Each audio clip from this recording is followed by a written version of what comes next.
find a mentor, throw the idea around. Don't just have an idea, have something to back it, research, write out a plan, whatever it might be. It doesn't have to be a super long plan, but have your shit together and just go for it. It doesn't mean quit what you're doing, but put in the time instead of going out and partying or going out and doing your thing. Sit at home and research and get your shit together and then decide to make a change and go for it. Welcome to Get After It. My name is John Kay, and I'm a professional musician, record producer, and lifestyle entrepreneur. Each week, I interview an inspiring person with a powerful message to help you discover how to realize your true potential and become your most authentic self through positive intention and purposeful action. I'm truly grateful to anyone hearing this right now, so thank you for listening, and let's get started.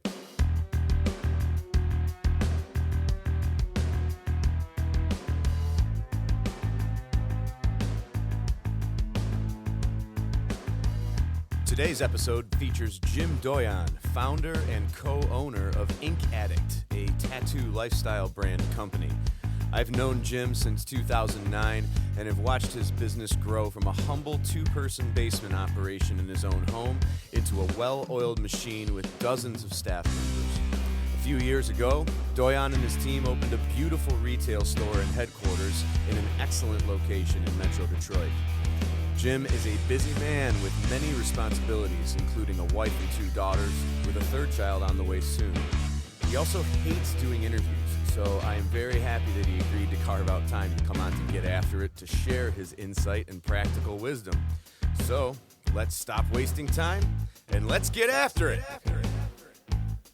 All right, Jim Doyon, right off the get, just want to put it out there, you hate doing interviews. I hate doing interviews. I like talking to people. I love people, but you put a mic in my face, and I'm not a fan. Because I can hear the change in your voice, just in the way that we just restarted the podcast. Because I'm like, you know what, we stopped it because we just got into the business stuff too quick, and it felt like we were just trying to get in plugs and stuff like that. I'm like, no, we're just here to talk. This doesn't feel right. It doesn't feel right. The first two, we just started talking, but this one we're going to business. Can't do it. So when I was doing research to figure out what I want to talk to you about just beyond InkAddict, I did what anyone would do. I just Googled Jim Doyon. Really? Do you know what comes up when you first Google Jim Doyon? Do you know who the Green River Killer is? I do not. Okay. Jim Doyon, I'm imagining? No.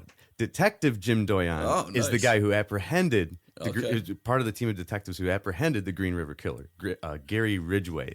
And he's actually the most, a lot of people don't know him. It was in the Seattle area in Washington, I guess. Okay. He is attributed to, I guess, 71 murders. I guess he's the most prolific serial killer in history, or in American history, or whatever. So, wow. Yeah. So I guess you're in good company with a positive dude. But I was like, I wonder if he knows this. Like, those are big shoes to fill. I know, right? And the article that came up was about he had just died, and it was like the biggest moment of his life was apprehending this guy because he always wanted to catch a bad guy, that type of thing. Nice.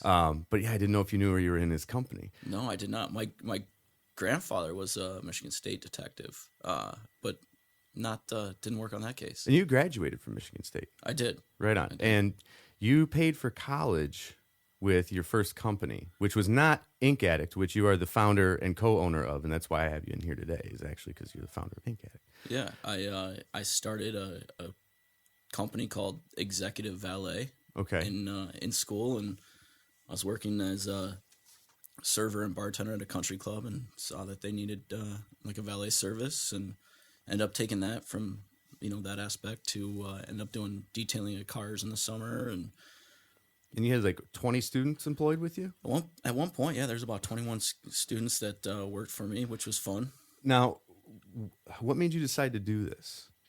I've been, ever since I was a kid, like I think I still have one of my journals from a kid, but I just always had business ideas, and I always knew that I would do some type of business. It's just, people are passionate about different things, and business for me was always that passion. It's not about the money side of it. It's about challenging and finding a need and doing something cool that you can sit back and, be proud of every day. And that in college, I hated school. I'm not very studious, and I wanted to do something cool. And I was working at that country club, and I think someone was like, "Man, we should have a valet for the clients." And a couple clients thought it was a good idea, and a couple of the members. And I thought, "Man, why don't I do something like that?" And so then I ended up taking it to the movie theater up there, and the mall, and the hotel that everybody would stay at for the home football games, and restaurants, and had all kinds of stuff set up. So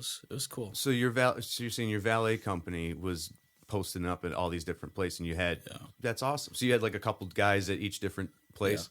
Yeah. That's awesome, man. And that paid for your schooling. It helped. I mean, it definitely helped. Michigan State's it's expensive. Yeah, for sure. But it was it paid for school, it paid for my good times that we had up at school. Right on. Which Michigan State's known for. Right on. Yes, it is. It is a party school for sure. What like struggles or hurdles did you face with building that business, or was it just an easy path? And hey, I'm operating it. Did you have to like file paperwork and all this stuff, all the bureaucracy of it? Oh, of course. What worked in my favor though was I was on the Chamber of Commerce up there, and I did a lot of cool stuff within the community. But it always worked out because business professionals would see this this student, this 18-year-old, 19-year-old, 20-year-old, whatever it was, that was like trying hard to get something going and do something a little bit different than just go to school. And, so I think that helped with a lot of it to get it going. And I had a couple mentors up there that were business professionals from the country club that I worked for as well while I was even doing this. And they always gave me a lot of good advice. And that's a big thing, is just having the mentors and having people that you can go to and can kind of help you out with whatever you need. Right on. So what were some of the lessons that they taught you that were impactful to you then, that helped you?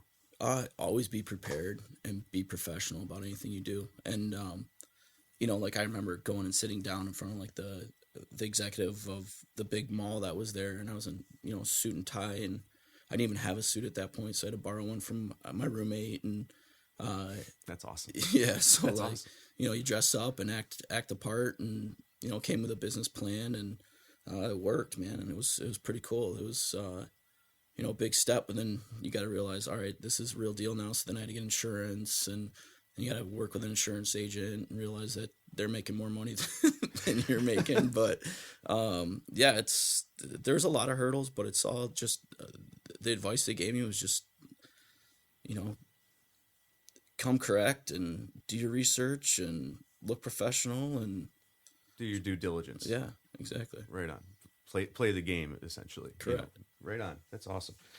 If you don't mind, because it intrigues me, how much did you ultimately gross through your valet and auto detailing companies? You know what? In your early 20s, late teens. It was a decent amount. I spent a lot at the bars that night that when I would make it, and I wouldn't. I don't know exactly the amount. I wouldn't say. That's but totally it was cool. It was enough to have a good time at school and not have to call my parents for help, which I'm proud to say I never had to do. That's awesome. I was always on my own, and that was part of something that I always took pride in. Was I had three other brothers and sisters, from that family, and they, it was nice not having to have mom and dad send me money to be able to take care of them. Right on. So that's awesome. Yeah, that is absolutely awesome. So did you have a scholarship then to go to MSU? No, I'm not very smart. Oh, stop it. You're one of the smartest cats I know. That's awesome. Well, now you got your degree in applied engineering sciences. Is that right? Yeah, it was. Now, why applied engineering sciences? Because I wasn't very smart.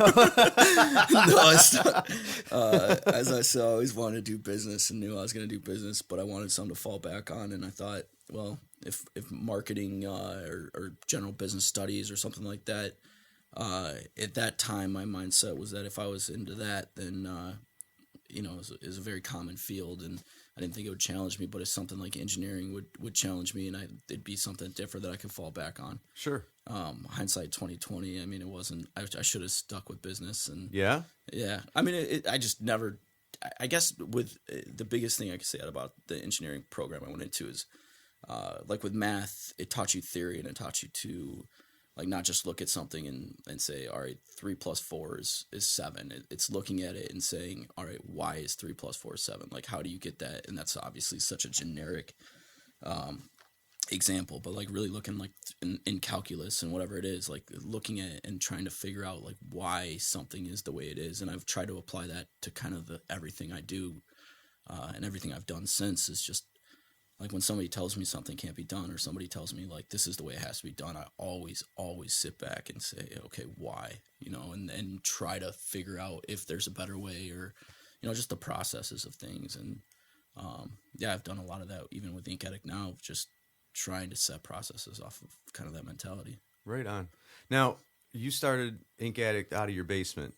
Yeah, in Royal with Oak. your buddy Nathan. Now, how did you meet Nathan Martin? Nathan is always such a good buddy of mine, but him and I, like I moved out to Michigan because my family's from here, and I didn't know anybody, and I worked for my uncle who owned a Papa Romano's restaurant. Right, because you're originally from Las Vegas. Yeah, yep, born and raised. And then my other uncle, Matt, he owned a Papa Romano's as well, and Nathan worked for my uncle Matt. And so when I was going to Michigan State, Nathan was going up at the same time. And so my uncle Matt was like, hey, you got to meet this guy. He's awesome. One of my favorite people that work for me and blah, blah, blah. Spoke so highly of him. So Nate and I met and just happened to be, we were in the same dorm.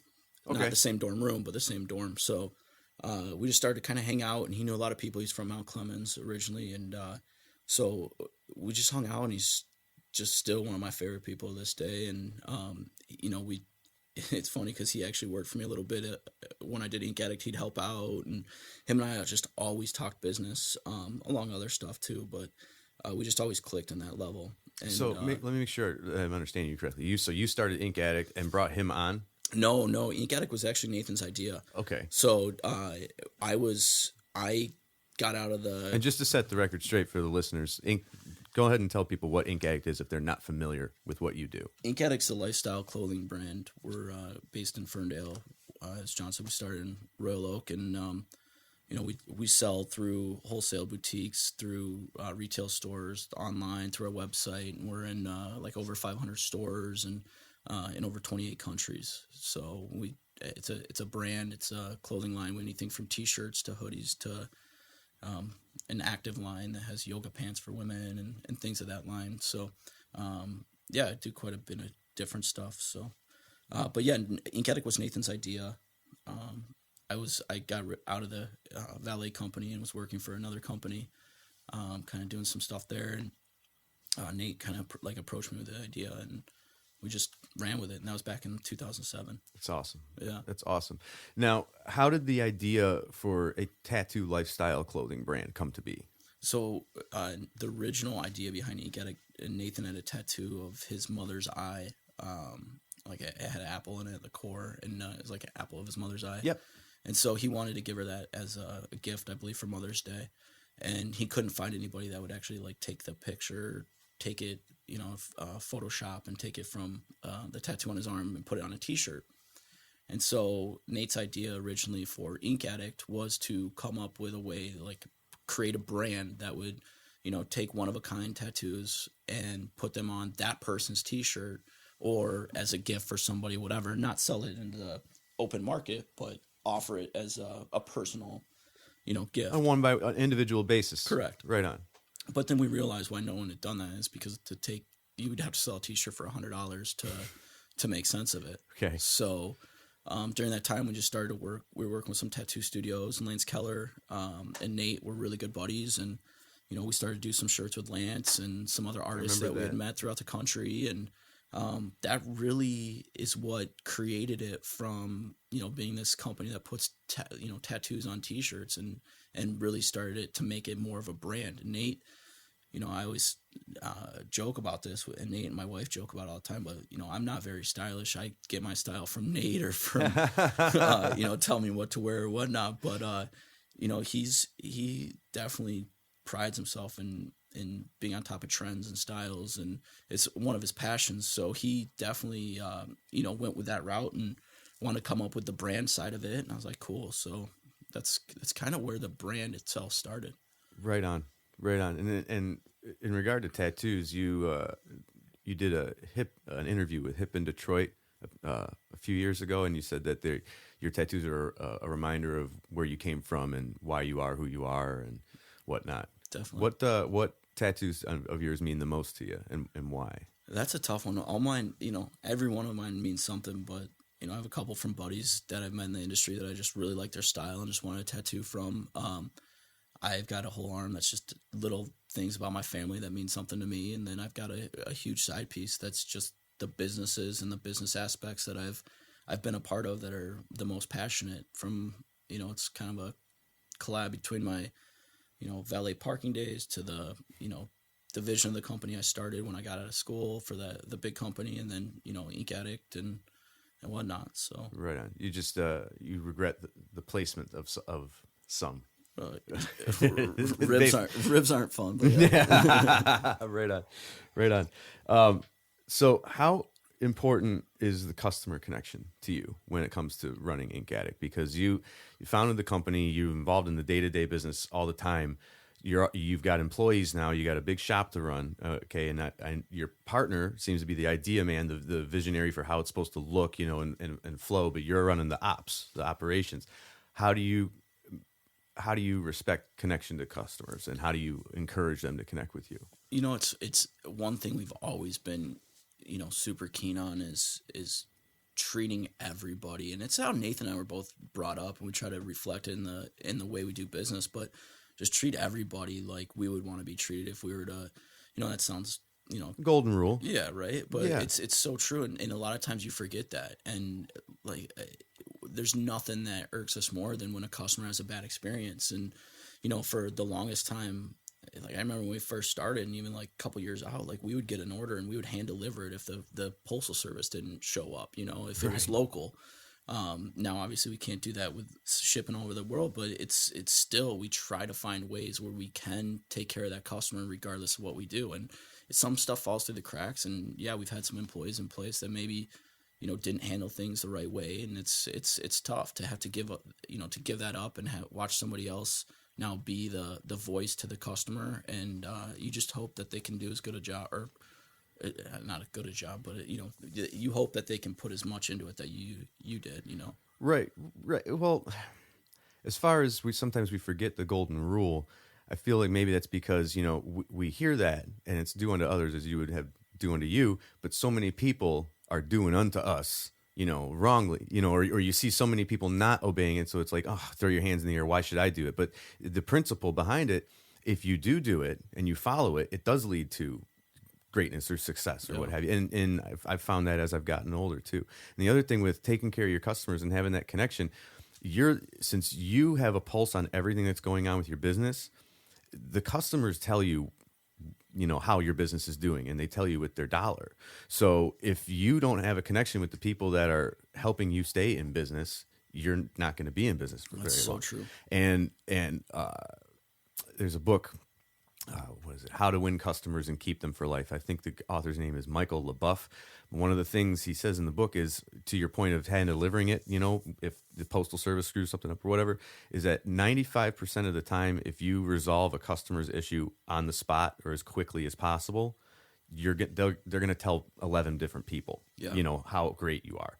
And if you don't handle it and you delay it, they're going to tell as many people as they can whenever your name or subject comes up, how they screwed you over that one time, and people love to spread the negativity. So to your credit, maybe part of the reason that you guys have been able to expand as greatly as you did is your connection to customers in that respect. Well, thank you. I appreciate that. And it's not, it kind of to what you just said too. It's not, stuff's going to happen. Stuff's going to come up. Some of it's in your control. Some of it's not. But Defecation occurs. Yeah. It's how you handle it. Right. And like you said, it's if you ignore it, then a lot of times it gets worse. And we've had that situation, man, to sit here and say oh yeah, we're so in line with our customers and we're the best company out there with customer service. I'd be telling you a lie. We try our best. As long as you're better than Comcast. Oh, gee, listen, that's not hard to do. But no, we just strive to try to give everybody the best customer service we can. And like you said, with the product, I love, I hate being away from my family, but I love traveling to events and doing conventions, because you are face to face with that customer, and you can ask them, what do you think about this product, and what do you think about, whatever it is that we're doing, whether it's emails or whatever, and try to get that feedback and try to really make a change. That was my next topic, actually, is the importance of conventions, because I remember, because you and I first met in, I want to say summer, fall of 2009. I was going to say 2009, yeah. Yeah, okay. And so you're still in the basement at that time with InkAddict, all right? And it's still just you and Nathan doing everything, right? Okay.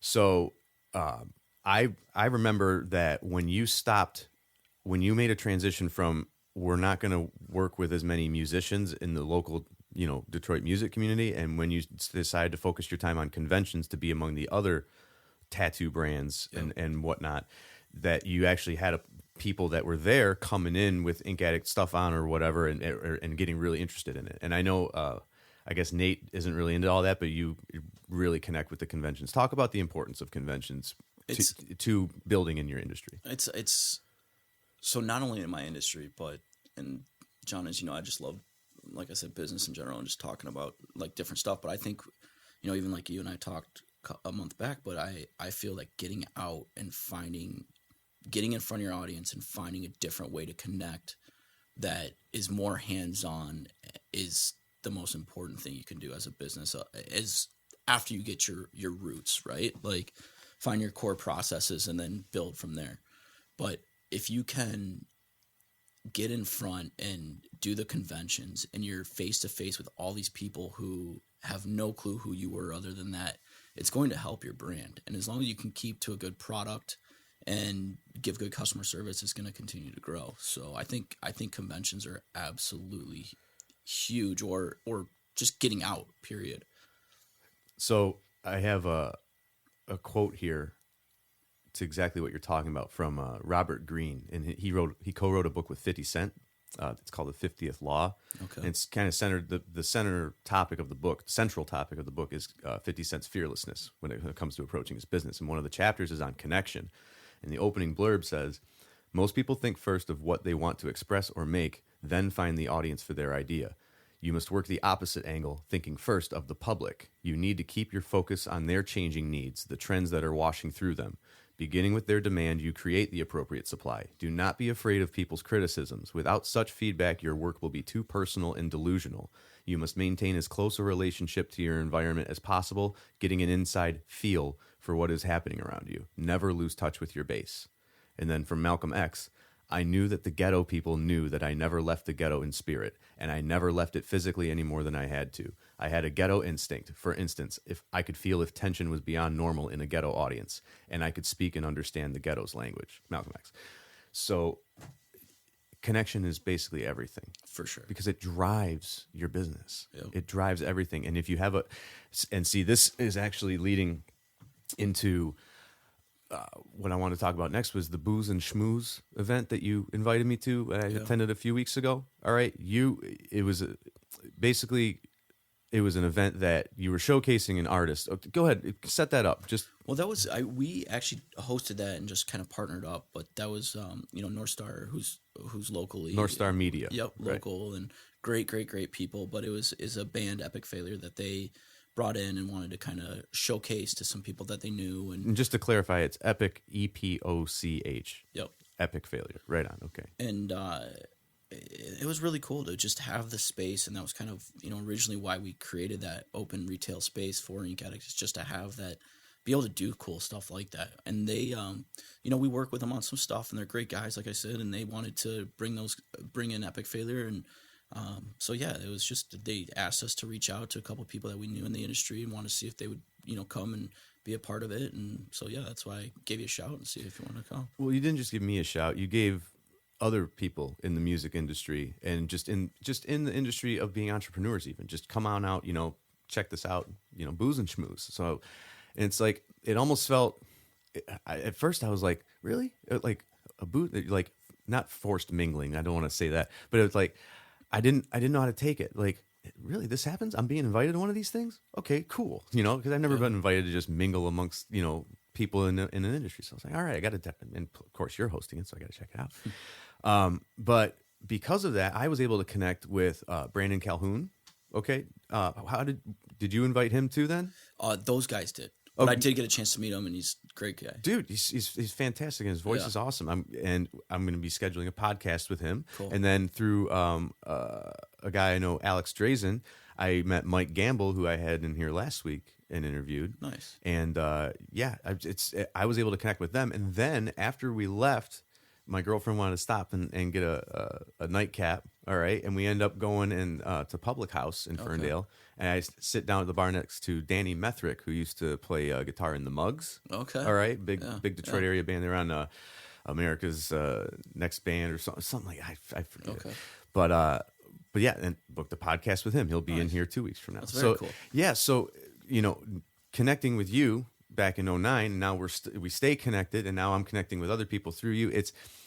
I think that's something that people don't realize, is that it's relationships and it's reputation. Absolutely. And if you're always just focused on the product, and not the person, you lose sight of that. Does that make sense? 100%. Right on. Now, how often do you guys host events at the retail space? It's hit or miss. I mean, sometimes we try to do something once a month, but it's basically just when something cool comes along that we want to be a part of. We'll try to put some stuff here and there. The coolest event that we've done so far, in my opinion, was the grand opening was pretty sweet. But we did a blood drive last year in September, and to be able to see the community come out, and there was over 100 people that came to donate blood. And they did it for the purpose of, we were trying to raise awareness that even if you get tattooed, you can still get blood right away as long as it's by a licensed Michigan facility, which a lot of people didn't know that. You used to have to wait like over a year to give blood after you got tattooed. Really? Yeah. So it's a newer law, and we wanted to bring awareness to that, and I thought we did a pretty good job of that. I know the Red Cross did not expect it. They were way understaffed. They did not have enough. They ran out of bags for the blood bags. Yeah, blood bags. So it was really cool, and they want to do it again with us. But doing events like that, which are like one big one rather than a bunch of small ones, like we're just trying to. It's kind of open, man. It's just like, hey, here's a space. Let's do something cool out of it. And, I love it. Yeah, whatever comes along. And it's funny. You're kind of like, it's graduated from the VFW halls from when I was from being a teenager playing like punk shows and stuff like that. The VFW would always just, we got the space, kids can rent it out, have your little fun or whatever. Yeah. And now I don't know. Anyway, whatever. Stupid. Tell us more about your VFW hall shop. No, nobody wants to hear those things. Nobody wants to hear those things. Someone's drinking beer in the parking lot. The show's shut down now because all these kids are underage. You mentioned briefly that you were on the East Lansing Chamber of Commerce. I was. Okay, and you're on the Ferndale Chamber of Commerce. I'm actually I'm on the board on the Ferndale You're on the board Chamber of directors. Commerce, You're the newest member. I am. How did this come to be?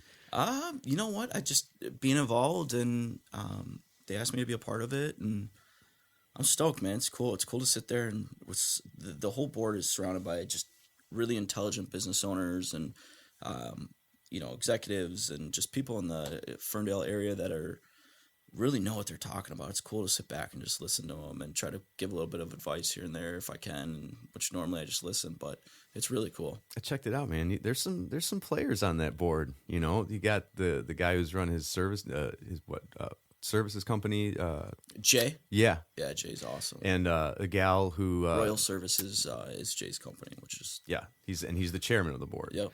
See, they got you at the bottom of the list, though, Jim. Hey, I'm the newest, man. I'm the newest. Yeah, but you can at least be above what Sherry Kless. She doesn't even have a bio. Hey, I don't know what to say about that. I'm just glad to be a part of it. No, to that point, in your bio, you're quoted as saying, "I love to solve problems and help others achieve their goals. Supporting and collaborating with the other talented business professionals we have in this city is an honor." And I think, again, you talked about having mentors in college who were guiding you, on your business path and helping you avoid hurdles. Because I tell everybody all the time, mistakes and mentors, that's what you learn from. Yeah, absolutely. And mistakes and mentors. And so, like you're saying, we don't handle every customer thing, we've had issues, we're not perfect. Exactly, but you learn from those things. You learn from the mistakes. And the mentors, they're just there to point out mistakes that they've made that they don't want you to make, so that you can avoid having to jump that hurdle or you don't fall into that pit. Does that make sense? Absolutely. So you are to me, in my eyes, okay, kind of a mentor to me in a way. Because thanks, dude. well, no, thank you, man. Because anytime you and I have ever done any dealings together, business, most of our stuff's been personal, just kicking it, talking, exchanging advice. But when we teamed up for a couple shows or something, like booked at the Token and at the Crowfoot, I think. But it's always you've always been concerned with my path and helping me further along it. You know what I'm saying? And a lot of people that I've come into contact with are more concerned with how I can help them on their path rather than look at the world through my eyes. Because as to your point of seeing things differently and trying to figure out a different way, I'm the same exact way. Yeah. Right? We definitely connect there. Right. So, and to that point, part of the road that you helped me get on in November when my time with Coffin Cats was ending was pointing me to this book, Traction, by Gino Wickman. Great all right. book. So talk about that book for a minute, because I think it's important for my listeners to hear it. I mean, it's definitely a book that we could go on and on about, but I would say check out the website. I think it's called E-Myth. Or no, it's, what is it? It's oh, Jesus. not E-Myth. That's a different book I'm thinking of. Just It's Google another good Traction. book. Yeah, Gino it's Wickman. Traction, but Gino. It's something, EOS, I think is what the website is, or something along those lines. But anyways, it's just a book about getting everything together in one easy to read and recognize and organized space that you can then grow on as a business. And, Like a dashboard. yeah, pretty much, man. And again, talking about mentors, like Human Elements, and a web development company, and the owner, Ben, he sat down with Nathan and I, and back in the day when we decided to get away from bands, that was a big reason why, like, not bands, but we used to sell band t-shirts on our website and the artist shirts and everything else. And it was like, you go to our site, you would know what it was. Right. And what we were supposed to be, what we were focused on. And he said, take a step back and like really look at the direction, look at your company and what you want to do. And look down from the mesa onto the terrain below. Yeah. And just really see. And it helped us to make a clear decision. And when we did that, and we decided to do stuff like go on to conventions and really focus on building relationships with artists and everything else, that was a huge change in our business. And that, again, like, I'd like to say, oh, that was my idea I came across, but no, everything I do, it's listening to people, learning from people, and getting that advice. And yeah, Ben from Human Element, he was the one that gave me that book to read in the first place. And then a couple years later told me to go back to it and really reread it and realign, sharpen the saw. And every time we do, good stuff comes from it. So right on.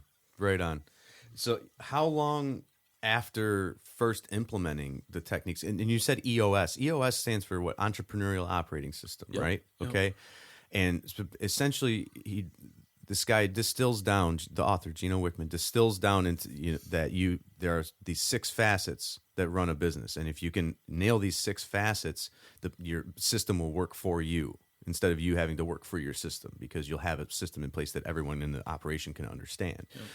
So, and some of them talks about your core values, and I thought that's the first thing that it addresses, is the core values of the owner of the company, essentially, and or the organization itself. Is what are your core values as a business, and writing down all these different things that you think are about you and your value system, and then you distill it down into the most essential 5 or 7, that type of thing. Just even going through that helped me really identify what I should be doing, and that book. I don't want to say it's a book that changed my life, but it absolutely changed the way that I look at being a professional musician, and what I'm about. And that's the cool thing about that, not to cut you off there, but we're talking. That book is, it's an easy read. It's like 250 pages, something along there. Yeah. There's maps that go with it. You can go online and see like the printouts to help you lay it all out. And it's something that's just, I don't care what you do. Even if it's just personal life, like that book can help you out to achieve your goals. Absolutely. And we get so caught up in the day to day. Even if you want to lose like 50 pounds or something like that, I should probably reread it for that. No, just switch from beer to vodka. I promise. Do it. Yes. All right. Yes. All right. I'll try that this week. Every beer's got like 7 slices of bread in it or something. That's crazy. They say, or something like that. Yeah, dude. And it just all turns to sugar, which turns to fat, and it settles right in the gut. Right in the gut. Oh yeah, dude. Oh yeah. But funny thing about the traction book. So I drive for Uber, Lyft, right, in the mornings. And I picked up a couple guys, and I, get to rapping with them. Why are you in town? Oh, we're at a convention. Da, da, da. What's it for? EOS. I said, you mean the Entrepreneurial Operating System? They go, yeah. You know about that? I said, yeah. Gino Wickman, Traction. And they're like, yeah. We're two of the. I'm originally from Michigan, but I live in Florida now. This other guy, we're in Florida, and they run a business, and so they were in town for an EOS convention. Really? I didn't know if you knew anything. I did not know that. No, that's awesome. Good. Because if you knew about it and didn't tell me, I was going to have to be upset with you. No, but I got I'm going to send them my album and whatnot because they gave me their email address. But Cool. They gave me their email address. It's like I think their website is tractionflorida.com actually. Okay. So I think that they host events down there or something. I don't know, but I can get in touch with them and I can at least maybe find out where the schedule of these events are. Because if it comes to Michigan, I would love to go to one of those with you because I know you would really enjoy it. Yeah, if they do come again, we should go. Right on. I'll be in touch with them for sure. Let's see. I already asked you. What adjustments did you have to make along the way? Like when you said you had to reread the book, or you were recommended to reread the book 2 years after. But within that first 6 months to a year, how many adjustments do you think you made from your original plan after reading the book? You set up and you write it out and everybody gets on the same page, but you're always in business regardless. Change is gonna come. And that's Sam something, right? Sorry. But that's a big part is like adapting to that change. So you're always changing from it and you're always going back and looking at it and looking at what, if I'm focused in this area, but something's come up, like, can I do the same process in another area? Or, how can I adapt and what can I do? And that's kind of what it's about. But it's with InkAddict, we've grown a lot and you go through different changes at different times. And, there's always something, whether it's personnel, whether it's, product, whether it's, I'll tell you the dollar right now, it's great the way it is, but we had a great business going in Canada and some other countries, and when the dollar went so high, at one point it was like I want to say U.S. dollar, it was like $1.73, or it was like 73 cents to the dollar for the Canadian exchange. Which, when you're looking at a T-shirt and bringing that over in freight and everything else, like a lot of the Canadians.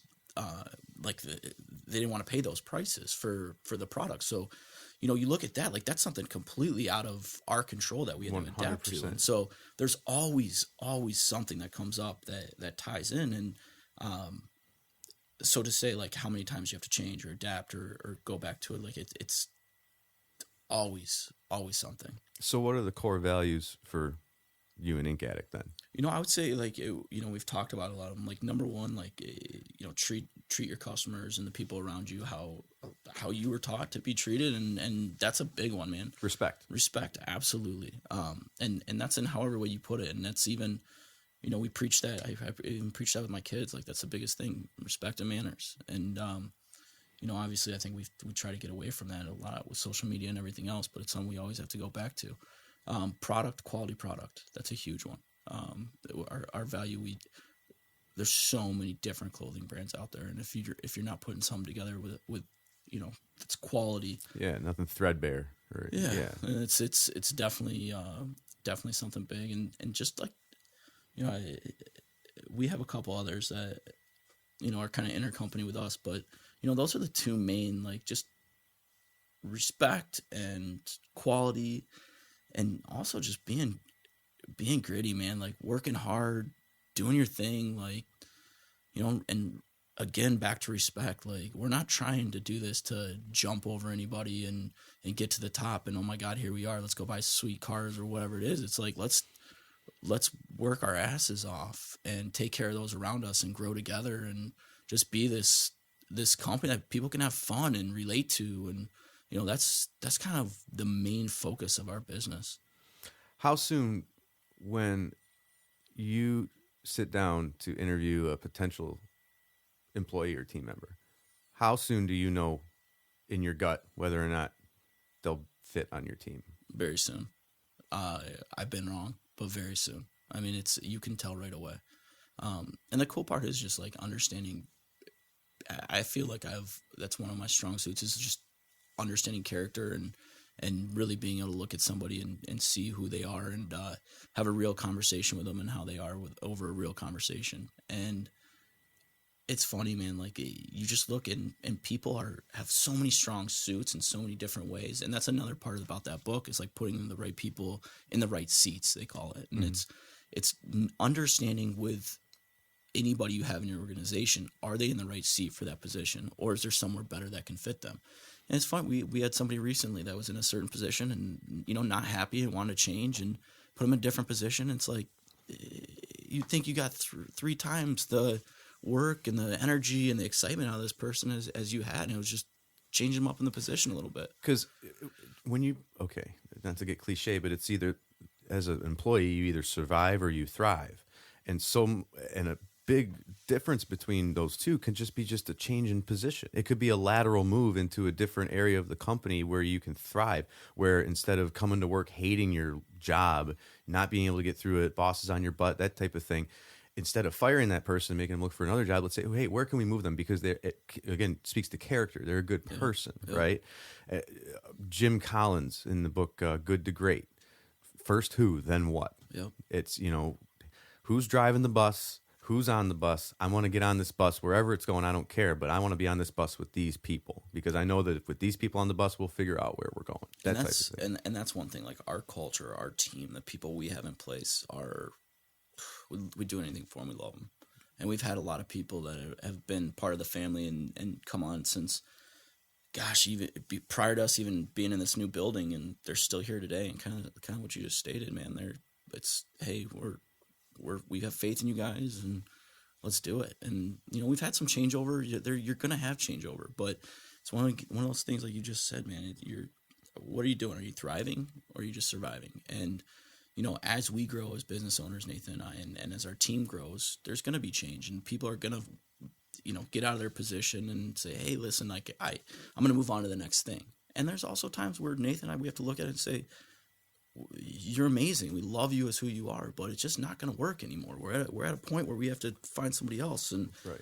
I feel my team right now, our team is so solid, man. And it's like you grow with every new person you get, and yeah, you look back and say, hey, somebody was so awesome at this position, but might not have been right for them and whatnot. So right on, man. Right on. So I want to see. I had all these notes, man.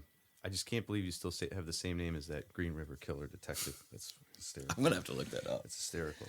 So I guess I've never Googled my name. I know, right? It's honest to God, that's the first thing I do. I Google the name and I see what's what, Googling my name, though, you get the guy from Steppenwolf. Was I even on, how many pages back you know did what? you have to go? I could open it. No. The first images is your image from your profile picture from the Ferndale Chamber of Commerce website. So that's actually how I discovered that you were out in the Chamber of Commerce for Ferndale. It's like, oh, okay, this is pretty sweet. So yeah, when you Google the name, though, it's first that article about the Green River Killer and then stuff about you. But yeah, awesome. It's pretty sweet. I want to ask you a bunch of questions here, and I know you got to get out of here because your parents are coming in from Las Vegas, so you got to get to the airport lickety split. What would you say is the most important thing that being a business owner has taught you? That you can't give up. You got to push and just kick ass every single day. How many times have you considered giving up? It's funny, man. It's like a couple for sure. There's times where we're like, man, this just... When was the last time that you considered giving up? I wouldn't say giving up, right? Like, you never give up, but you start to think of like, all right, what can we change? Like, is this how, you look at your 1 year, your 3 year, your 5 year, your 10 year, and you look at those plans and talking about goals, yeah, or even just where you want to be, right? Like where milestones, where do you want to be in 5 years? Where do you want to be in 3 years? And there's been times, and I can't tell you the exact date, but I remember back in like 2011, I think it was, like before we saw our first like real growth. Like, I don't know, a lot of people don't know this, but Nathan and I didn't take a paycheck for like 2 years when we started the business. Like, we just lived off savings, and my wife was very helpful with, being a big support of the company. And I remember there being a time where like, dude, this is like, we've hit the end of the rope. We had employees, we were paying our employees, but we still hadn't made any money. And all of a sudden, like, a couple big things happened, and the next, like, we're making good money and could pay ourselves a little bit, more and more. But What was one of those big things that happened that supercharged it for you? I think it had to do a little bit with product. It had to do a little bit with getting out there to the right people, and social media. Obviously, like that helped out a lot. That was before Facebook. Your LinkedIn profile comes up on Google, but you're not really on LinkedIn. Not really, man. Me neither. I like it, but I just don't. I don't know. I'm not big on, like, I'm personally not on social media much. I'm not these days really either. Yeah, like every once in a while I'll post, but I like to, when I'm with my family, I try to disconnect, and that's a big thing my wife's pushed in me is like, I used to want to be on the phone all the time, and a big thing, she's like, hey, you're with your family, like you travel a lot, you do a lot of work, like when you're home, pay attention to your kids, pay attention to me, like let's hang out, not just be here on technology. So that's a big thing, is being able to just sit back and take in with the family. But back to, I know we got kind of sidetracked. Back to your original question was like, what was the biggest? What's the most important thing you've learned being a business owner? You said don't never give up. Yeah, and I think that really is probably it's so true, man, and that's in everything in life. Right. So, and that seems to be, not even seems to be, that is a common thing amongst people that have achieved some modicum of success, is they say, persevere, be persistent, never give in, ever. And that's, I think it comes from maybe a self-belief. You have to believe in what you're doing. And now, to that point, if the only people that are supporting you or buying your product are people you know personally, until the public tells you it's good, it's not good. Yeah. It's not good. And that's a lesson that I think a lot of artists and entrepreneurs need to understand, is that you can't, mom and dad hung the picture you made when you were 5 years old where you drew Santa Claus with, 7 fingers on each hand or whatever. They love everything that you do because they're your parents. Yeah. And, hopefully that's the case. And your friends will want to support you and everything. But until someone you don't know, who has no connection to you, and the connection that they make with you is through the thing that you have created and offered to them, until they've exchanged money with you for it and told you, I like this, or got back to you and said, here's what I don't like, and you address it for them, until you create a customer base of strangers, essentially, you got to go back to the drawing board and look at what you're doing. Don't give up, but like you said, change. Exactly. Take Adapt. that feedback, because that's actually, I keep quoting this book, but in the 50th Law with 50 Cent says, the public is never wrong. Okay, they're telling you something, even when they're not speaking to you. That means they're telling you something.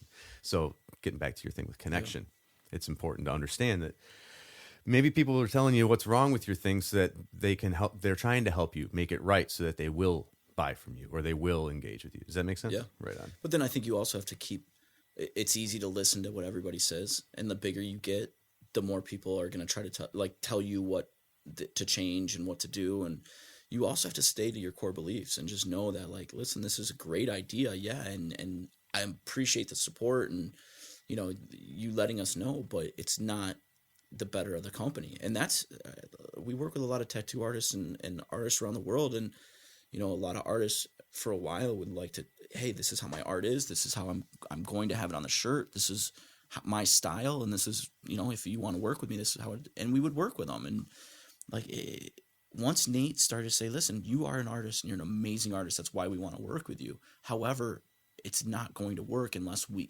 for the public and what we're using it for, unless we go with what we know works for this shirt design. Right. And instead of being 8 colors, we're going to make it 2 colors or 1 color or whatever that might be, or we're going to change 8 this colors. up. My God. You'd be surprised. I'm not surprised. And I'm sure you get blowback from artists like, man, you're asking me to strip it. Man, I can't. It's just about knowing what works and what doesn't work, and being able to look at something or an individual or their work and working with them to make it work for both. Right. Because obviously we don't want to print something that the artist is pissed off about either. Right. No, everyone needs to preserve their integrity. Correct. Is what it gets at. I completely agree. How often do you talk to yourself? Normally, just at night after I've had a few drinks. Yeah. No, I'm just kidding. No. You know what, man? Not enough. In fact, that's one thing I'd really like to do is, and one of my mentors told me this. But he said you should be meditating every day. Yes, and I have not, Me and neither. I know it's something that I need to do. But to be honest, the only time I mean, I have thoughts going through my head every single day. At night, I have to watch TV to fall asleep. Otherwise, I will not fall asleep. I just think and think and think. That way you can just close your eyes, listen to what they're I saying, do, and it becomes part of your story, and you just drift off. I'll tell you what, man. Netflix with National Geographic and Discovery and everything else of like Blue Planet. I think I've watched about 1,000,000 times to fall asleep to. But those are you just close your eyes and listen to them talk about sharks or whatever it is, and you fall asleep. But no, I've always had a problem falling asleep, so my mind doesn't shut off. But I actually like sitting down and really talking to myself. I mean, all day my mind goes and goes and goes and has an idea, and but to sit down and meditate and like really capture those thoughts and put them in movement, that's a different story. I don't do that. Right on. Yeah, I've been scheduling my weeks out in advance, and I've been setting aside 20 minutes a day to meditate. But it seems like life gets in the way a lot, and it's been like over a week now since I've done it. But you have been doing it? Yeah, 20 minutes a day. Right. And can you see a big difference? I see a difference when I do it. Yeah. Yeah. Yeah, because I don't know if I can do the cross-legged on the floor thing because I'm not that flexible, and it makes me want to like do yoga. I've been highly considering doing martial arts again. I used to do it when I was a kid, That's awesome. And I was way more flexible. But yeah, anywho, but yeah, I just find it. Sometimes I just go out to my car even and just bake myself in the car, not like on weed. I don't hot box myself, I'm just, but no, I'll just go out and sit in the car and just chill sometimes, just to get out of the house, away from the whirring of the air conditioner, even, just a quiet place to hear nothing and close my eyes and just, I focus on breathing, and not necessarily all in through the nose, out through the mouth, not deep breathing, but just listening to my breath, hearing how I'm breathing. It's funny. Have you seen The Revenant yet? With Leonardo DiCaprio? I want to, but I don't watch. Other than falling asleep to TV and watching some sports games, I don't watch TV, man. I'm or exact movies. Same way. I don't have time for movies. Who has time to sit there and just go for 2 hours? But it's Leo, so you got to go see Leo. But it was really well done. But I was struck by the essence of it. Though it seemed like the metaphor for the movie, or the overarching theme, was be grateful for the breaths that you take, because they could be your last type of thing. And so when I focus on my breathing, I'm actually trying to listen to what's happened to me physically. Am I have any hint of wheezing? Because I puff weed. But, so it's like I want to know. I want to reconnect to that and just know that, hey, meditation gives me more of a sense of urgency. It doesn't make me frenetic or whatever, excited, but it gives me a sense of urgency in relation to, we never know when our next breath will be our last, so we need to get after it. Cool. You know what I mean? Yeah. So I think that maybe meditating for you is just mowing the lawn, with earplugs in or something, and just avoiding, I don't know, but find whatever works for you that can center you and just get you all. It's almost like a mini vacation in the middle of the day, So yeah. I'll tell you what, I did work out for a little bit. Like a year ago, I went to a gym, worked out every day at lunch. Mm-hmm. And that was every day. It was 5 days a week at lunch. Jesus, that's a lot. Maybe it was 3 days. It was 3 days, and the other 2 days I'd do something different. Sure. What a change in the day. And I always used to say, I don't have time. Well, I don't have time. I don't have time. I don't have time. But and I think that's kind of what you're saying. Like even like sitting back and like taking a couple breaths and like really listening to yourself. I feel like you find time, and then it actually creates more time because you're more organized. Yes. And you're more energetic, and you don't need 6 cups of coffee now because you just worked out. Yeah, but the thing that we still have, even after 2.5 million years of evolution, okay, we still have hunter-gatherer brains inside our heads, okay? We have so much stimulation and so much going on in our lives right now that we are always constantly like on edge. That's why Americans are so edgy, is because they're constantly on edge. And what's the new thing? Fear of missing out, all this stuff. I got to update this. I got to respond to this. I got to pay this. I got to go to work. We're running all over the place. It's very, very new, this type of lifestyle, as compared to the entire arc of humanity. Yeah. So we have this millions of years of programming in our heads still, and we're still trying to rewire ourselves. But when we meditate, we can reconnect to that.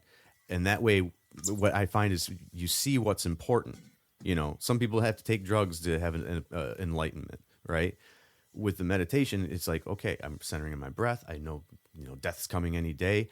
It recenters you to find out what's really important. You have to try it. 20 minutes a day. It ain't nothing. So I asked you how you talk to yourself. Next question. How do you relax? It's not meditating. I don't. Okay. Is that what, I'm not trying to take you down a dark road. Is that why you drink? Is to bring it down?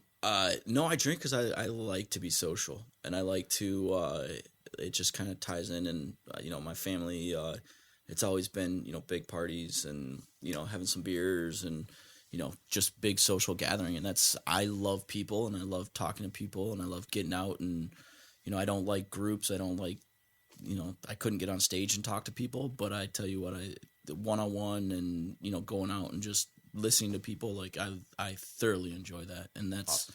To me, like I think a big reason why I like to have a couple drinks and conversation lube. Yeah. Just kind of, settles me down. Like I get, it's funny, man. I don't know. I'd like to say I like to talk to people, but then like I do get some anxiety, and I think it helps. Is it crowds? Is it a thing where there's so many people and you know a lot of them and you want to make time to talk to all of them and stuff like that? Because I feel like you and I are connected to a lot of different people in the community, so I can empathize with that situation. I love this. I love one-on-one conversations, because they can go any which way you want. But to have dude, it's part of the reason I don't go to shows is because I know so many people now. I feel like I need to talk to every one of them and acknowledge them. And I feel not, what I mean? Not like I'm like some big thing. And that's not even it. It's just out of politeness. Yeah. Do unto others. Because I wouldn't want someone to walk in a room that I'm in who knows me or, and ignore me. You know what I mean? So I feel almost obligated, and it's like it's overwhelming. I can't even enjoy the show. I can't even just chill and relax. You know what I mean? Yeah. I don't know if that's it. I don't know what it is exactly. I'm not trying to be like, look at me. But I definitely enjoy a couple drinks, and they loosen me up, and they make me not care as much. Yeah. What it is, I think that is, you're probably right. I think because even at the end of the day, if stressful day, whatever, it is nice to have a drink or two and just kind of relax. Right on. So, but no, I mean, honestly, I got on Wednesday, I picked up my daughter from school, surprised her, and took her to a Tigers game, and to me, that was relaxing, man. Just one-on-one with my 6-year-old daughter. And disconnecting. Yeah, just try not to touch my phone and just hang out and talk baseball. I'm a little pissed off. She used to be super into the Tigers. Now all she wanted to do was watch the cheerleaders come out and cheer the Tigers on. I'm like, what happened to my little girl that likes sports? So, I don't know. I think she's going through a phase. But are you into sports then? I love sports, man. What's your favorite? It's tough. I appreciate all sports for one reason or another. And, I played baseball growing up. I love baseball. I played soccer growing up. I love soccer. I love football. Basketball, I like to play basketball. I'm horrible, but I like to play. Me too. Same exact. But I really like individual sports too. I'm competitive. I'm very, very competitive, and I really, really like individual sports. My favorite thing to do in the entire world is snowboard.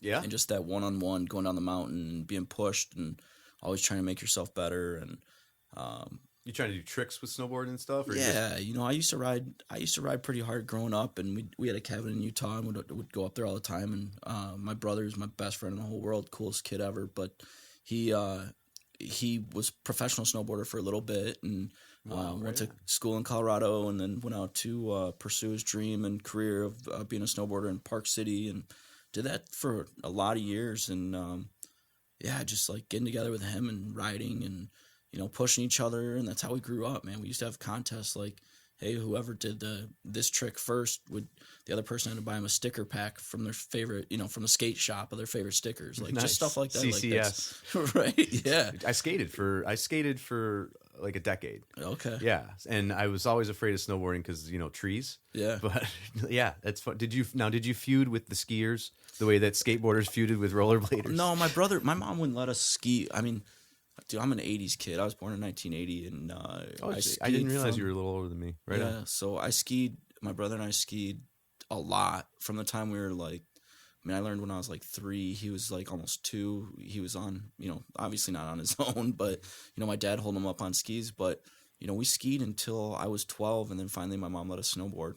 And so we always had respect for skiers. We liked skiers a lot. In fact, I still every once in a while will throw on a set of skis just to see if we still got it. But right on. yeah, I just love being. It's all about that one-on-one, and back to like playing sports and liking sports.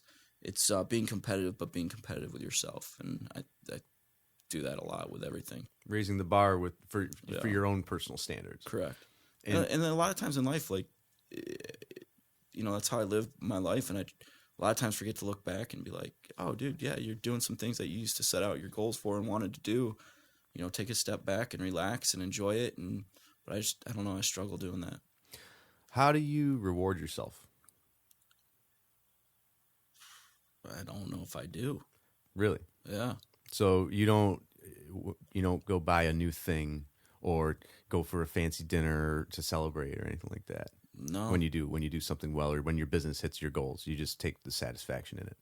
Yeah, or I just go on to the next thing. I don't even stop and think. I remember the only time I can really honestly think about when I did something to celebrate was the first time Nathan and I took a paycheck. And I remember like I love lobster and steak, and I bought a lobster, I bought steak, and made a lobster dinner. And, I took a picture of it to remind myself of like, hey, this is, your first paycheck of doing your own thing. So awesome. Yeah. Did you frame the paycheck? No. That time? No, you cashed that motherfucker. Yeah. I do still have, Nathan worked for me at Executive Valet, I told you that, but I remember the first tip we ever got as like a real business, Nate got, and it was like $1 or whatever, and he gave it to me, and he's like, hold on to that, man. That's the first $1 you ever made on your own, your own company at college, and I still have that $1. So awesome. Yeah. That's awesome, man. That's fantastic. Let's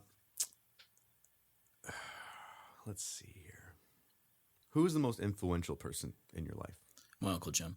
Your Uncle Jim. Yep. He's the reason why I moved out here. He's my mom's younger brother. He's 12 years older than me, and he instilled a lot in me of like saving and being smart about your actions. And I mean, my family's big, like close-knit family, and but I just always looked up to him. He's just real social and respectful, and I mean, he's done really well for himself. What's he doing now? He's a police officer, actually. For where? For Shelby Township. Shelby Township. But right. He used to own, like I said, a Papa Romano's, and did really well with it. Saved. I mean, it was kind of thing, like you said, do you go out and buy anything? Like, no, I don't go out and buy myself anything nice. Like, I think I learned that from him. Like, you save and you're frugal, but, you take care of those around the people around you, and which he always did, and, still does, and life will take care of you along the way. And he ended up getting out of the business, but, and then wanted to do something, and so he did that. So, but he's awesome, man. He's couldn't say one bad thing about that guy. Righteous. What if of all the lessons he taught you, okay, if you got rid of all of them and never learned them from anybody ever again, but you could only keep one lesson from him that he imparted on you, what would that lesson be? The way you talk to people, and just being like, he'll sit there and have a true conversation with you. And I don't care if you're, and this is part of my mom too. I think it might have been my grandfather and my grandma, like the way they kind of, taught the kids. But I don't care if you're the lowest person on at a business or the president of the company. Like, treat that person the same and just have a real conversation with that person. And I've always tried to be that way. And it to me, like, seeing him actually do that at his company. And then like we'd go out, and just the way he talks to people, and having that mentality on relationship and communication, like, to me, that's probably one of the biggest lessons in life. Like, there's nothing worse when people, oh, what do you do? Oh, I'm the janitor. Oh, well, where's your boss? Like, fuck that. Like, you know what I mean? Like, It's ridiculous. Sorry for swearing. I don't need to swear. No, fuck shit. No, dude. This is uncensored. It's whatever. But no, it's about treating everybody the same, and I think respect. It comes back to now it's one of your values for your company, and it's how you live your life. You know, it's one of the reasons I admire you, dude. Thanks, That's brother. awesome. What makes you laugh? I laugh pretty easily, man. I sit back and just enjoy life, and I try to take the best out of life, period. But lately, my kids, man, like, how old are your kids now? My daughter's 6, my son's 1.5, and yeah, they're funny, man. She a good big sister so far? She's a great big sister. Awesome. Yeah. See, I feel like if you, and I don't have kids, okay, but I feel as though if you have them too close together, then you got to manage 2 kids. But if you have one kid and then wait a little bit for that kid to understand how things work, and and then you're doing all right. That's Thanks, good. Brother. We haven't actually told made a public announcement or anything like that, but I'm expecting, my wife and I are having another kid in October. So, whoa! Congratulations! Thanks, Congratulations! yeah, That's great, we have dude. a little boy. So well, this will go out to my listeners only. So your secret is safe outside of Southeast Michigan for the most part. We'll make the announcement soon. But, right on, dude. So. Good on you, man. Yeah, right on. I'm done. Then I'm definitely. Then you're done. Yeah. That's awesome. What makes you cry? Oh, dude, I don't cry, but and not to sound like a tough guy because everybody cries, but Clint Eastwood over here. You know what? Deaths in the family. I just recently had one and had some great tears with my family, and that's right. That's the first time I've cried in a long time, and it was, instead of a funeral, we had a celebration of life, and to sit there with my brothers and sisters and cry together and remember my aunt for how amazing she was. Like, those were good tears, man. Sorrow, but good tears. So, yeah, that's it. But other than that, like, I don't know, man. I just never been much of a crier. Right on. Which not, I mean, no. Like, if you cry, you cry. But I ask everyone this question. I think I might have shed a couple tears during the Notebook when my wife was crying. See, with me, but I can't see another movie. I can't get into it. What would you say, or what do you believe is your defining moment up until now in your career? Oh, in my career. What's the moment that shifted or changed everything? Oh man, it's positive and negative. But the night I made the decision, I had been in my head for months, and I made the decision that I was going to go in the next day and tell my boss at the company I worked for that I was going to quit and start InkAddict full time. And that was, I had talked about it with my wife, but it wasn't like a thing where I said, hey, I'm going to do this in this time or anything like that. And I didn't want to be persuaded. And she still gets mad at me over that. That was years ago. Right. That was back in 2012. We still have little, trust issues here and there that, she was, because you didn't include her as much as I should have. And I regret that, but I didn't want to be persuaded by anybody. I knew that, I had a good position. I had a very great relationship with my boss, still do. And I knew that if I was honest with him and gave him enough time, that he wasn't going to fire me. And that was her biggest fear, that I would go in and tell him that, hey, I'm going to leave the company to start my own thing, which they all knew about InkAddict. And right. I told him, and I gave him enough heads up, and I said, I'm going to help you out and get somebody in here. You're going to groom a replacement. Yeah, I'm going to get somebody in here that's better than me and do a job at that. And then, I just want to know that you're going to have my back for the next 3-4 months, however long it takes, so then I can have enough stability to go. And I guess respect. I wouldn't walk into somewhere and I tell all my employees that too, and Nathan, same thing. But, if you're going to do something, respect us and give us some time and whatever. We're not going to throw you out. Right. We're not going to say, hey, if you're going to go find another job, let us know. But so I think that was probably the most defining moment of my career, because it was that time when you say, and I think you and I talked about this when you came and visit, but it's you got to sit there and say, all right, this is for real. No other distractions, nothing else to get in my way. I am going full force with this. I've messed around enough. I've done enough of the due diligence to know that if I put my foot forward, that this will be successful. Right. Outstanding. You get after it. Yeah. Awesome. What is the biggest piece of advice you've received throughout your career, and how did you utilize it?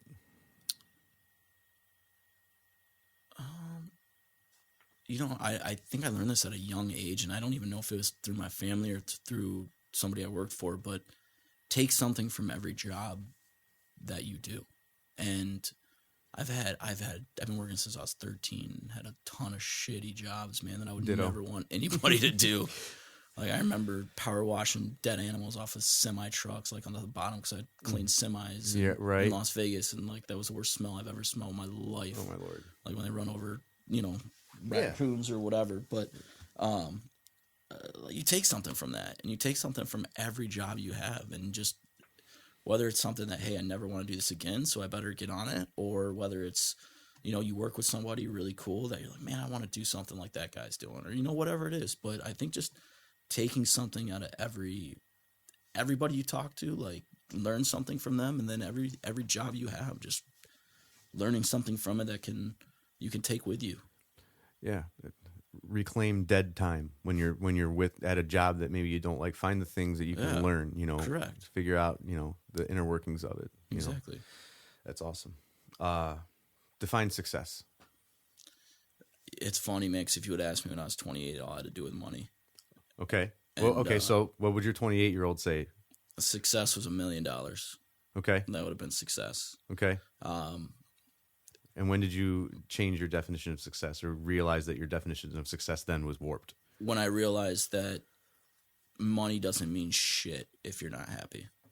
And so success to me now is enjoying what you're doing, being around people that you enjoy being around, and just laughing, man, just having a good time, because you never know. Like you were talking about this with that movie, like, but you never know what's going to be your last day, Right. And success is it has nothing. As long as you can survive, money doesn't mean anything. It's about doing something that you can wake up every day and be like, fuck yes, I get to go do that. And that, to me, that's success. Right on. All right. Well, then what's next for you and InkAddict? I know you got Dirt Fest and a couple of you got the Country Fest coming up on Tuesday. Country USA. Yeah, you know what, man? We're back to the whole, getting out and doing conventions and stuff like that. We're doing more music festivals this year, and I'm excited. There's it's called Country USA, and then there's another one the following month in July called Rock USA, which they're in Oshkosh, Wisconsin. And our good friends Wilson will be at that one. I'm pretty stoked about. But they're going to be in here next week, I believe. Cool. I just got to confirm with Chad one more time. Awesome. He's a busy dude. But getting out and doing those, and we're teaming up with our good friends from Colt's Timeless Tattoo, Colt Brown. He's going to come and do a live painting. And we'll be selling our merch and all that, but it'll be cool to get out and kind of get to that Wisconsin audience. And then really, really, really excited for Dirt Fest this year. Good friend Matt Dalton's throws it, and teaming up with a Crowfoot, which we've sponsored it for the last, I think 4 or 5 years. So Crowfoot's my favorite venue in Metro Detroit. It's a great venue. It's run the right way. The prices are legitimate. The security's professional. Yeah. The people are cool. And Jenica, who worked for me and still helps us out, she's awesome, love her, but she works over there full time as like night manager now. And she's managing, right on. Yeah, she's managing and kicking ass, and it's cool because just knowing people in the the industry, she's doing a great job over there, and it's kind of like what we were talking about with growth, and she's kicking ass over there. So she's been there since I've known her since 2009. Yeah, she bartended forever, and yeah, now she took the next step up, and right on. She's, like I said, she's kicking ass. But so yeah, doing Dirt Fest, and then just had a good meeting. I think we're gonna do something cool with some art for Mopop, and possibly involved with Chill on the Hill and 89X's event, Chill on the Hill. Right on. Yep. So great. Is that DTE? That's or Meadowbrook or Freedom Hill or whatever. You know what? I'm not sure where it's going to be this year. Right on. So, but really excited to be. We've been doing a lot with 89X lately, and they're great people over there, from the DJs to the marketing, and everybody over there is awesome. They hire friendly people all the time. Yeah. Even growing up in the 90s, in the high school years when 89X took over, started playing all the grunge and all that stuff. they've always had cool people working there, man. Yeah. You know, I remember Vince Canova was on 89X, and he would play my bands on the radio. Like they did some like Jim Beam's Backroom Break or something like that at 4:30 every day or once a week or something like that, where they played a local band. It wasn't the Homeboy Show didn't exist. Yeah. So that's awesome. Big ups to Jay Hudson and Phil for doing the Homeboy shows. And right? Phil, we've known Phil since. Gosh, we've known Phil. He's actually a cat that I want to get in here, but he'd be awesome. Yeah. Oh, dude, he worked for us in 2000 and. That's right. Yes, that's right. When he was still interning, he was an intern, and he was still at Oakland University. That's he was doing a radio show at Oakland. Yep, that's right. Yeah, Phil's awesome. Love that cat. Right on. So you got the festivals coming up and everything. Yeah, it's gonna be, and that's August 13th, Dirt Fest, which is in Birch Run. No, it wasn't. Oh, it wasn't Birch Fest. It's gonna be at Crowfoot. That's right, the Crowfoot. Yeah. They're doing it like when they had the Phoenix Center, right? Is that what it is, or is it going to be like? Or I don't know much of the details really, but I do know that. Who cares? Just go. I'll tell you what, it's going to be awesome. Good lineup, and Matt knows how to throw a party. It's going to be a hell of a time at Birch Run. It's been great, and I know being down here in Crowfoot's going to be even better. So yeah, they run shit right. Yeah. So where can people find you and reach you? InkAddict.com. Perfect. Yep. Easy enough. And last question I'll ask you is, what advice do you have for those listening who have a passion and want to get after it? Find a mentor. Throw the idea around. Don't just have an idea. Have something to back it. Research. Write out a plan, whatever it might be. It doesn't have to be a super long plan, but have your shit together and just go for it. Doesn't mean quit what you're doing, but put in the time instead of going out and partying or going out and doing your thing. Sit at home and research and get your shit together and then decide to make a change and go for it. Get after it. It's the name of the podcast. There you go. Get after it. Mm-hmm. So, I'm going to close with this. So, the Green River Killer detective, right? Okay. Yeah. So, some facts about Detective Jim Doyon. Oh shit. Okay. This is from the article that I read on SeattlePI.com. Seldom met a guy he didn't like, unless it was a bad guy. Not one to gloat or celebrate. Quote, he took a quiet professional satisfaction in his job. Put people at ease. Quote, he could talk to anybody. Considered a mentor by his colleagues. You're making this shit up. Nope. And I might be related to this guy. Right? And finally, quote, had a humility and dignity you just don't see very often in the way he lived his life. Served as a model of honesty and integrity. And that's according to his daughter. Wow. Cool. Are you Detective Jim Doyon? I'm gonna have to go on and read about this guy. It's pretty sweet. Yeah. The article is. It's basically. Quite frankly, I've never seen an obit article written like that. It was really cool. That's cool. Yeah, and he pursued that Green River Killer guy for like 30 years or something. And got him. Yeah. Damn, that's awesome. Persistence. Yeah, that's real cool. Yeah, never give up. That's awesome. Yeah. So, Jim John, Doyon, it's been a pleasure, man. Dude, and we're right on time. This is perfect, man. It's just, I want to do this again because I know we can talk for hours. It'd be fun bringing Nate in here too and just talking more on just kind of his perspective of I would love to do that. Yeah. I would love to do that. Let's set that up for sometime within the next 3 months. Cool. That would be fantastic at the latest because I definitely would love to do that. Awesome. Right on. Jim Doyon, thank you so much, dude. Thanks again. Proud of you, brother. Proud of you, man. Thank you for listening to Get After It with me, John Kay. If you enjoyed what you heard in this episode, please share it across your social media platforms. Word of mouth is huge. I'd love to hear what resonated with you from this episode, so send an email to getafterit@therealjohnkay.com. That's getafterit@thereal, R-E-A-L, John, JOHNKKAY.com. And tell me what you liked, or tell me what you didn't like. Feedback is the breakfast of champions, and breakfast is the most important meal of the morning.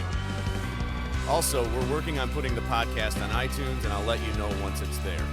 The next installment of Get After It will feature drummer Matt Pooey of Wilson, an increasingly successful touring band from Detroit.